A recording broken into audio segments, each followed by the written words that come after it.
Welcome to iMed, a medical discussion where we concern certain disease conditions and giving you knowledge, information to identify conditions and even to discuss more about certain conditions which will pave the way to lead a successful, healthy life. So today we'll be focusing about the leprosy and the community aspect of that disease. So to do the honors, we invited Dr. Dilini Vijayasekara, consultant community physician of the anti-leprosy campaign. Thank you very much, madam, for joining with us with today's discussion. So madam, in Sri Lanka, we understood that leprosy is no longer, or the case load is tend to be a reduced condition. So what is the condition current at the moment? Yes, the current situation is annually nearly 2,000 new leprosy cases were being diagnosed from Sri Lanka. Out of that 2,000, nearly 10% are child patients. In leprosy, we will be classifying child patients if that child age is below 14 years. Therefore, when we are diagnosing 2,000 people with leprosy, nearly 200 are children. And the other thing, when the patients are going for treatment, nearly 5 to 7% are having some kind of a visible deformity. Therefore, it's a very big and challenging problem currently in Sri Lanka, because those disabilities or deformities more often they can't revert back. Therefore, still Sri Lanka we are having a problem. We are annually detecting nearly 2,000 leprosy patients. But I have to tell you, because of the COVID, as for the other infectious diseases also, it also affect for leprosy new case finding also. Therefore, in previous 2 years, in last year, of course, we were able to find out only 1,360 patients. Therefore, patients are still there because of the current prevalent situation in the country. They were not being able to come for the treatment. That is why we are doing a lot of social marketing campaigns and other things like this to aware the people who are still in the community to come for the treatment, because nearly annually we are detecting nearly 2,000 new leprosy patients from Sri Lanka. Right. So madam, there is a tendency of patients to misdiagnose this disease with certain other conditions. So that will cause a small delay in reporting them for treatments. So what are the consequences of that particular delay as per your knowledge? Yes, because of the delay, now that leprosy can affect not only the skin, but also it affects the peripheral nervous system. Because of that thing, more often when you are not going for the treatment, the disease will progress, and ultimately because that peripheral nerve involvement, various kind of deformities you will be experiencing. More often they will, at first I have to tell, leprosy is a spectrum of disease. At first they may be experiencing, they can't feel the hands or their feet. Then what will going to happen, they tend to injure their legs or feet, or mainly the hands. That then means due to the loss of sensation. Due to the loss of sensation because of the involvement of the peripheral nervous system.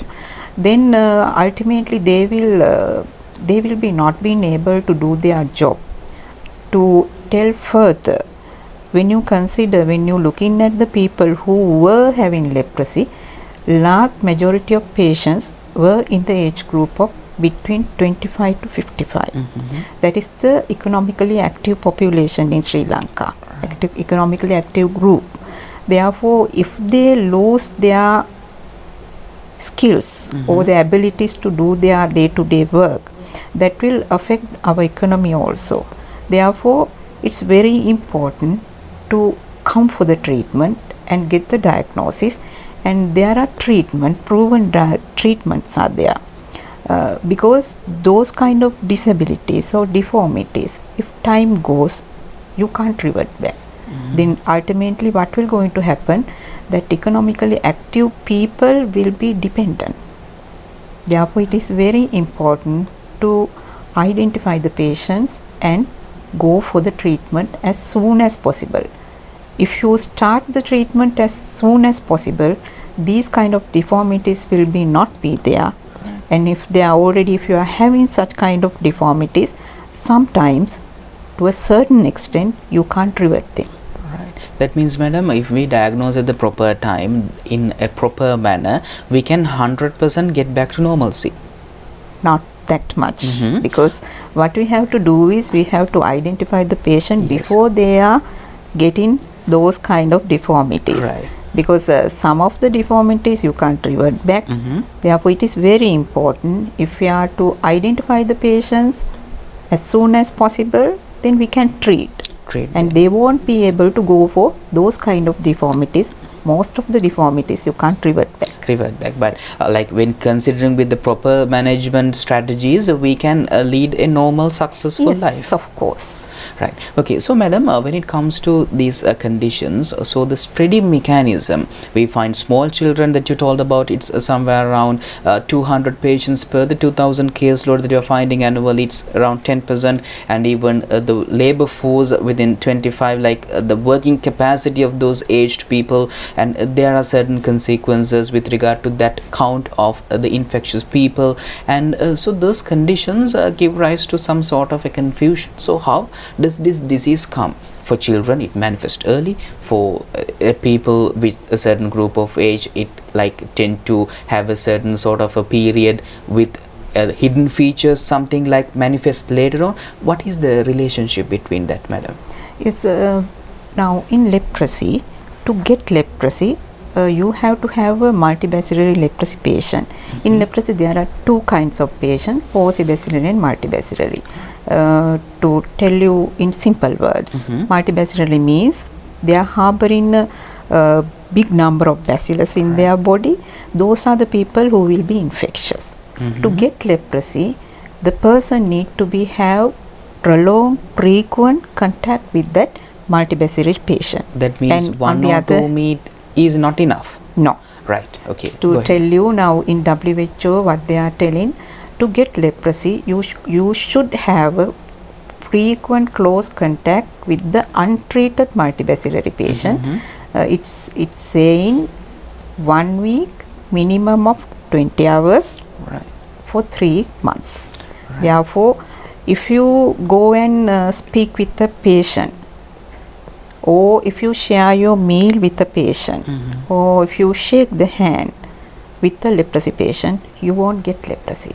To get leprosy, you need to have a patient who is infectious, that means multibacillary patient, and you need to have a close prolonged relationship with that patient to get leprosy. And the other thing, in general community, 90% of our community is immune for leprosy.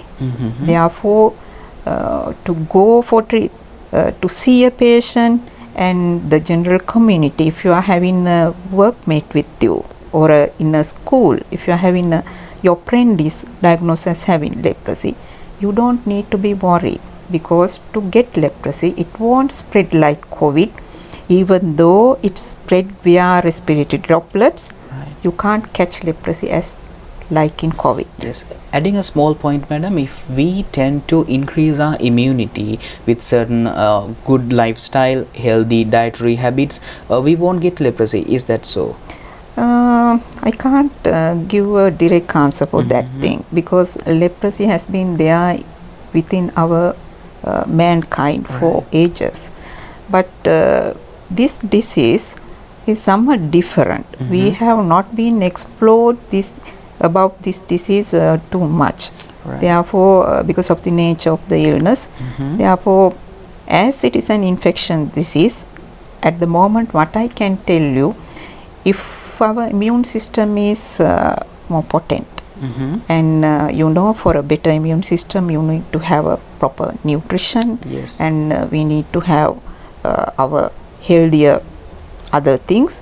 We have to practice healthier things. I think it will be having some kind of a protection. But to the community, what I have to tell is, if there is a patient with leprosy, you don't need to be worried or feared of him, because like COVID, you won't get leprosy from that patient. Right. So another direct question, madam. Is there any hereditary impact from generation to generation, from mother to son?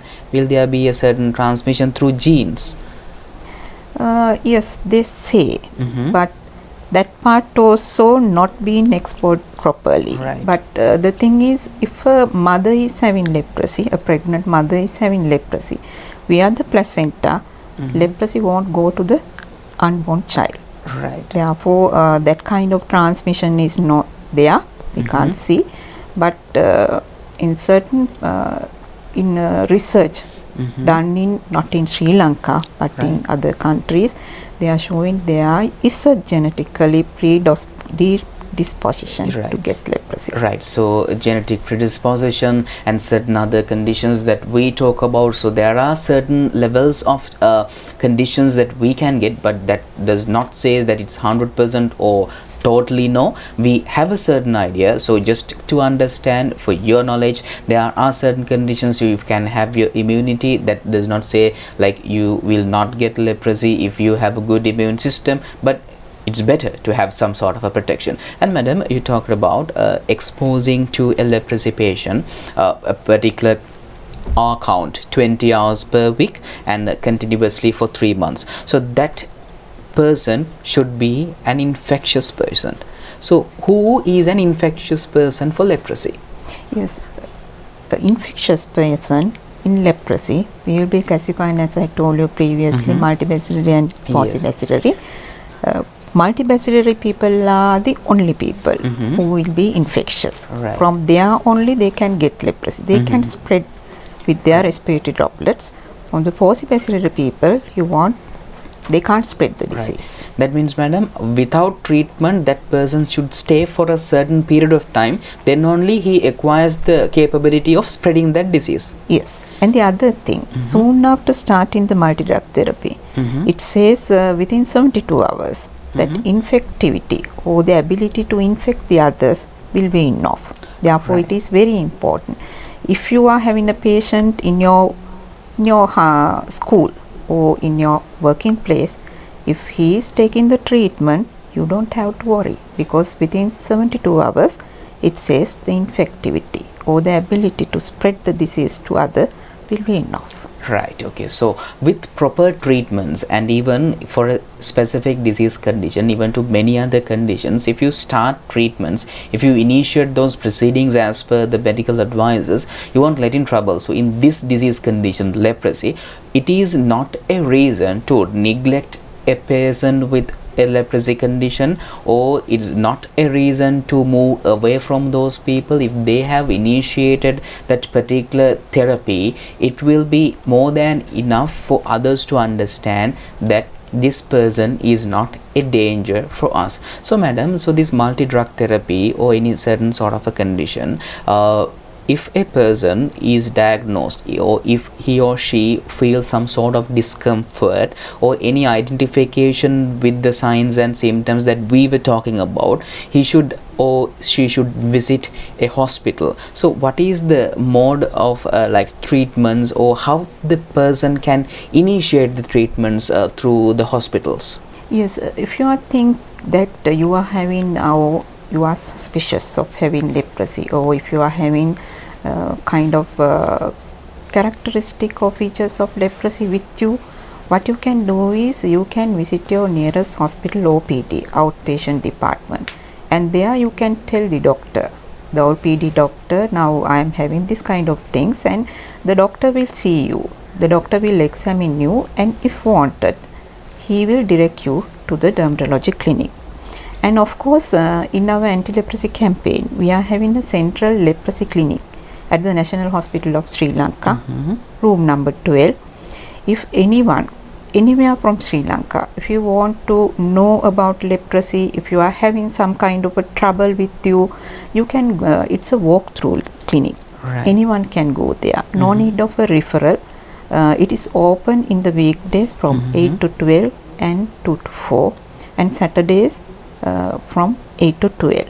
Anyone can go, and if you are having any suspicious thing, you can visit that place, or you can go to the nearest OPD and the doctor will see you, and if wanted, he will direct you to the dermatology clinic. That means there are ample of opportunities to expose them for this medical guidance and Yes. right. Apart from that thing, if you are having any worries, you can talk to your public health inspector in your area, and of course, and the other thing is the medical officer of health of your area.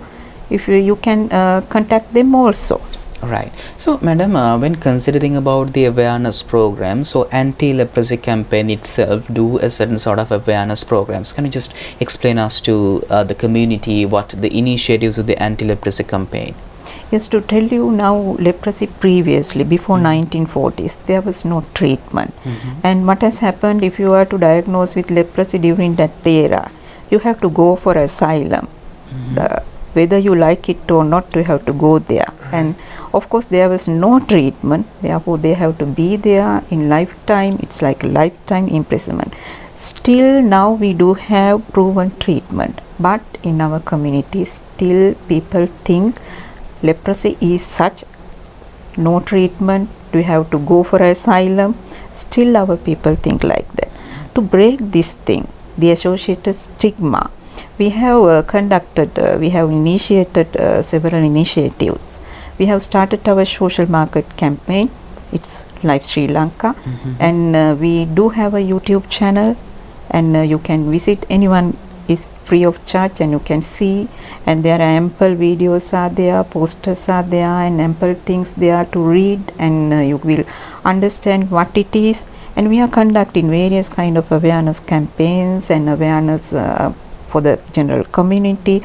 Of course, for the medical staff also we are conducting awareness program plus capacity building programs.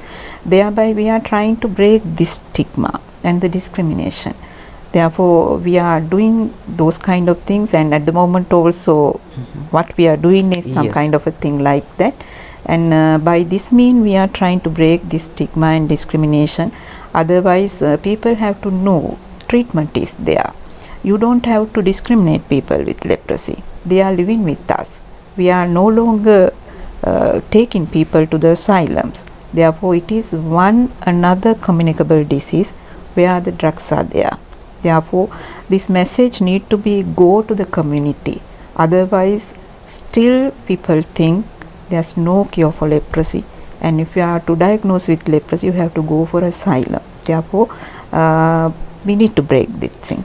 Right. So, madam, when it comes to those other mechanisms, people might think that for certain disease conditions we have drugs, that means tablets, capsules, syrups and everything, but people nowadays think about preventive vaccine. So is there any particular vaccine introduced for the deceased or for the preventive mechanism?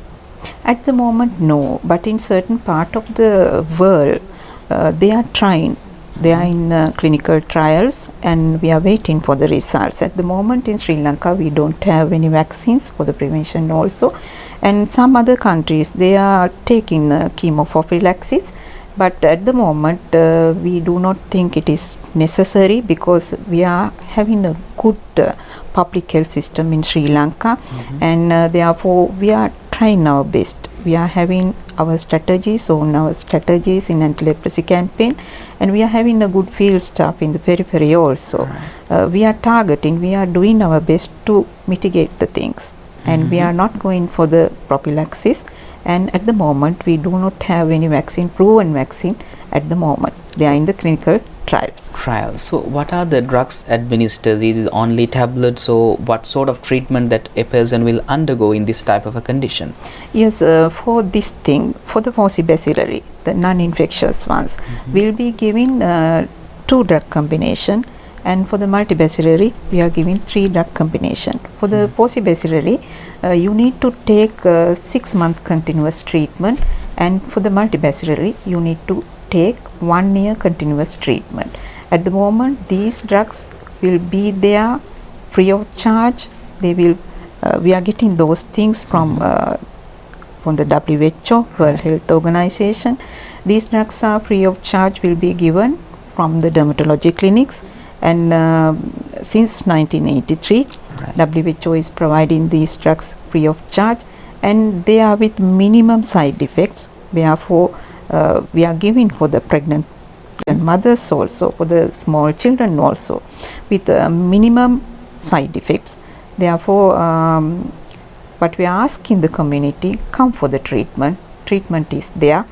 If you start the treatment as early as possible, without any deformities or disfiguration, you can 100% get cured. Right. So curing, as in the sense, madam, if we have those particular lesion type appearance, we have seen in our previous programs how it appears in our skin. So the reddish border that we have in certain advanced conditions, if it is developed, the borders try to be swollen, popped up like thing and heaped like a nature, and even so we discuss about a donut shape appearance. So those types of deformities appear on the skin. So people, when taking treatments and following adequate precautions once after the contraction of this disease, they like curing in the sense they expect all those signs and symptoms which appeared on their skin to diminish. Will that happen? It will take some time, because it will take some time to fade off all your clinical skin manifestation. And the other thing, if you are with the nerve involvement, if your nerves got damaged with leprosy, and if you are having claw hands and like those kind of deformities, those things we can't revert back fully. Right. That because of that thing, early identification and treatment, why I am emphasizing this thing again and again, because some of the things you can't revert back. Of course, the skin manifestations with the time they will fade off, but that peripheral nervous system involvement, claw hand, if your muscle gets weak, those kind of things you can't revert back. Right. So that means the neurological aspect that we were discussing related to this disease condition, it cannot be reversed back. So the remedy is there: early diagnosis, proper manifestation of treatments at the correct time. Correct. So madam, when it comes to the foot drop thing, so people find it difficult to walk, and even can that be misdiagnosed with some paralysis condition or something like that? Of course, now that peripheral nerve involvement, even in diabetes also, that peripheral neuropathy will be there, and certain kind of other illnesses which will affect the nervous system, those things will be there. But to tell you now, only the foot drop will be a very rare presentation. Yes. That person may be having some skin manifestations and thickening of the nerves. Those kind of things will be there in leprosy patients. Right. Therefore, if you are suspecting something, even though if you are having diabetes neuropathy, it doesn't matter. If you think you are suspicious of something, you are free to go to your nearest OPD or the dermatology clinic in your area, and you can clarify your thing, because two things can be there simultaneously. Diabetes neuropathy, we have seen some patient, he may be that patient is having diabetes neuropathy plus leprosy. Right. Therefore, these kind of things will be there. Only one manifestation, it's very rare. Right. So then madam, at the latter part of the program will be concerning about some more aspects. So if I were to ask some people for certain normal locally manifesting dermatological conditions, they try to apply certain home remedies for certain aluham like conditions that normally appear. They try to apply some mixtures with oils and everything, so locally prepared ones, so even without any medical intervention. And even like the treatments, so the available applications, ointments, they try to apply normal antifungal, antibacterial. There are many types of applications. So if they try to maintain this leprosy condition without knowing with those types of medications, what the consequences will be? The consequences will be, now of course in Sri Lanka most of the time people, if they are having some kind of a skin manifestation, first what they do, they go for a pharmacist and they will be requesting something. Even though it is prohibited from law, most of the time from the pharmacy they will be getting various kind of betamethasone, hydrocortisone, miconazole, anything. They are going to apply those things, and they are testing whether it will fade off or not. Yes. If not, then they will be visiting a doctor, some type, an Ayurvedic doctor or a Western doctor. If the doctor is capable and if he is aware of leprosy, sometimes he can identify this thing. Yes. But the thing is, if you are going to apply something in your skin patch, the clinical presentation little bit get vary. The doctor who will be seen next will be having some kind of difficulties to identify it as a leprosy patch. Therefore, it is very important. Don't go and take medication from pharmacy and just don't apply those things. If you are having suspicious, go for a qualified doctor. That is the best advice I can give. Otherwise, if you go and apply something in your skin and it will change. It will change when the next time when the qualified doctor sees that patient, sometimes he may be having difficulties in go for diagnosis. Proper diagnosis. Yes. So with that particular advice, we are going to wind up today's program. Dr. Dilini Vijayasekara, consultant community physician for anti-leprosy campaign. Thank you very much, madam, for joining with us with today's program. So with IMED, we'll be discussing more interesting topics in the future as well. So stay tuned with IMED. This is your medical discussion. Thank you very much for watching. Have a pleasant day.